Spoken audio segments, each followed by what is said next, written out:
이사야서 9장 7절 말씀입니다. 이사야서 9장 7절 한 절 말씀 봉독하겠습니다.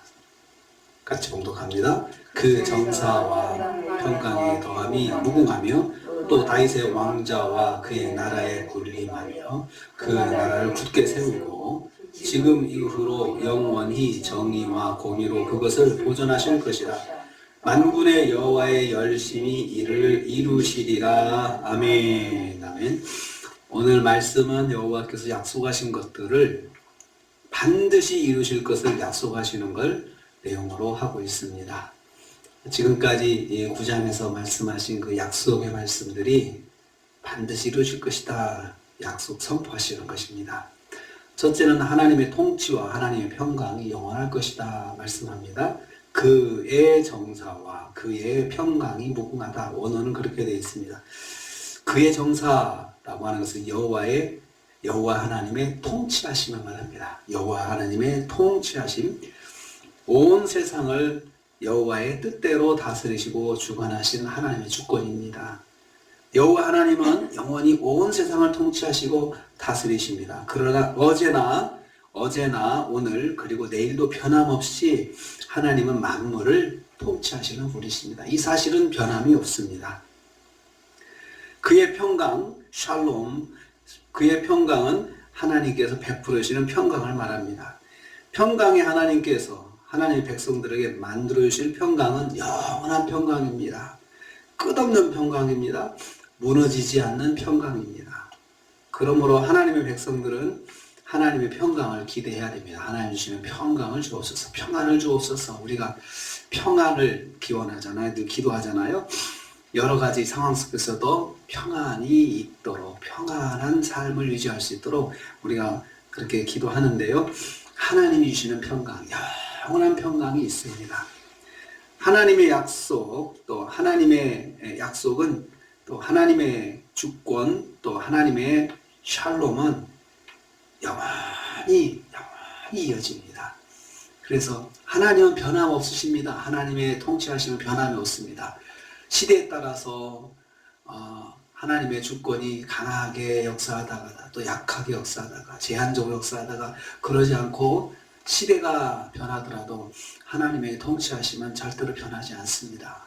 그래서 우리는 하나님께 모든 걸 의지하고 하나님께 맡길 수가 있는 것입니다.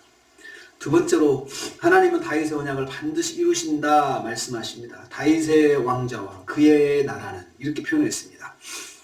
이 말씀은 여호와께서 사무엘하 7장 16절 말씀에서 다윗에게 약속하신 그 말씀을 다시 한번 강조하시는 것입니다. 이 말씀 다윗의 그 왕권에 대한 보존을 약속하신 것입니다. 먼저 다윗의 왕과 다윗의 자손들이 왕을 유지할 것이다 라고 하는 것을 하나님께서 보장해 주신 말씀이고요. 나아가서는 6절 말씀에 한 아기가 우리에게 낳고 이렇게 시작했잖아요. 메시아에 대한 말씀이라고 그랬습니다. 이 한 아기로 언급되어 있고 시편에서는 시편 1절에서는 다윗이 내 주라고 표현했어요. 내 주. 이 예수 그리스도를 내 주께서 말씀하시기를, 내 주에게 말씀하시기를 이렇게 표현하고 있습니다. 내가 내 원수를 내 발판에 대기까지 너는 내 오른쪽에 앉아있으라 이렇게 말씀하신 그 표현을 다윗이 언급하면서 예수 그리스도를 내 주라고 했습니다. 그런데 예수께서 다윗의 자손으로 오신다는 말씀이죠. 그리고 또 이 다윗의 후손으로 오실 메시아 예수 그리스도를 통해서 이루어질 하나님의 나라, 이 하나님의 나라를 말합니다. 그래서 다윗의 왕좌, 그의 나라, 이것은 결국은 두 가지 의미를 가지고 있는데 다윗의 자손들이 왕권을 유지한다는 것과 그 다음에 예수 그리스도로 오셔서 이루실 하나님의 나라, 영원하신 하나님의 나라를 여기서 말씀하고 있습니다. 그의 나라를 세우고 영원토록 보존하실 것이다. 영원토록 보존하신다. 다윗의 자손들이 그 왕을 이루는 것은 이스라엘이 망하면서 다 끝났거든요. 끝났잖아요. 그럼 영원하지 않잖아요. 그래서 무엇을 의미하느냐? 예수 그리스도를 통해서 이루실 하나님의 나라, 그 나라를 다윗의 자손으로 오신 예수님께서 이루실 하나님의 나라를 의미하는 것입니다. 정의와 공의로 보존하실 것이라 했습니다. 하나님 말씀과 하나님의 뜻 가운데서 이루어질 것을 약속하신 것입니다. 하나님께서 다윗에게 세우신 보존의 언약을 말씀대로 이루셨습니다. 시간 돼서 예수님 오셨고 그 말씀대로 이루어진 것입니다.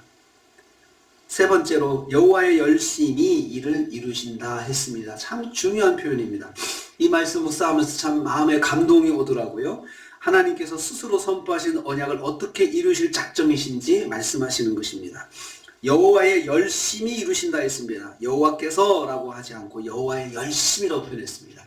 여호와께서 이루실 거야 이렇게 표현하지 않고요. 여호와의 열심히, 그것도 만군의 여호와의 열심히 이렇게 표현했습니다. 여호와께서 약속을 이루시기 위해서 힘을 다해 역사하실 것을 약속하신 것입니다.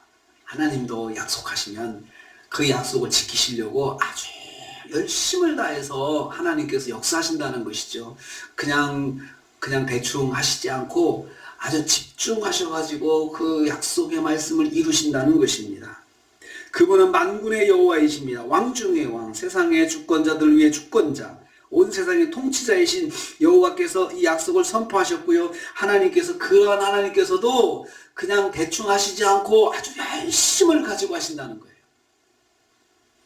그래서 우리는 이 말씀 통해서 생각해 봅니다. 하나님도 열심히 역사하시는데 우리도 열심히 살아야겠구나. 우리도 열심히 살아야 되겠구나. 만군의 여호와께서 그렇게 열심히 하시는데 그 약속을 지키시려고 우리도 열심히 해야 되겠구나. 정말 말씀 지키기 위해서도 열심을 가져야 되겠구나. 하나님께 약속한 것, 하나님께 내가 하나님 이렇게 하겠습니다. 헌신한 것들 열심히 해야겠구나. 또 하나님께서 내게 주신 하루의 삶도 내가 열심히 살아야겠구나. 이런 생각을 하게 됩니다.